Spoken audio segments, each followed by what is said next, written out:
i-compare nyo po yung level ng GAA 2025 sa level ng GAA 2026, bumaba po ang budget ng House of Representatives. So gusto ko pong ilinawin yon na bumaba po ang level ng budget ng House of Representatives para sa 2026.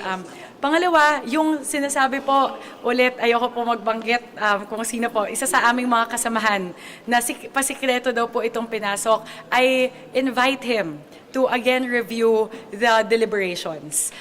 Inilatag po ito sa deliberasyon sa plenaryo ng Kongreso at linatag din po ito sa deliberasyon ng BICAM. So definitely po hindi po pasikreto, and I invite our colleague to please take a look at the previous hearings and deliberations dahil ilang beses po inilatag yung budget ng Congress of the Philippines. Hindi inilatag, isinalang yung budget ng House of Representatives. So ma'am, would you say na, kasi yung NEP level yung mic, kamayo. na House, as it is kasi ang budget for 33 billion, pero yung NEP for 2026, 16 billion lang yung assisted point. Apa. And you hike it to 27. Yun na yung nasa BICAM, 27 billion. I can't remember the exact figure, but ano po, it's definitely lower than it was in the 2025 GAA. Apa. Apa. Would you say ma'am, yung increase na yun is meritorious given yun nga, yung disparity sa level as compared with 2025? And how far yung NEP level, yung sa current?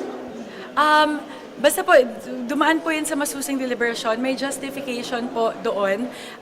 One important justification is that the NEP levels po, at kinakausap po namin yung DBM patungkol dito, kasi po 312 po kami ng mga kongresista. Ang assumption lang po sa NEP level is around 260, 280. So kulang po yung assumption nila. So even the NEP level in itself, kulang po yun, yung assumption nila.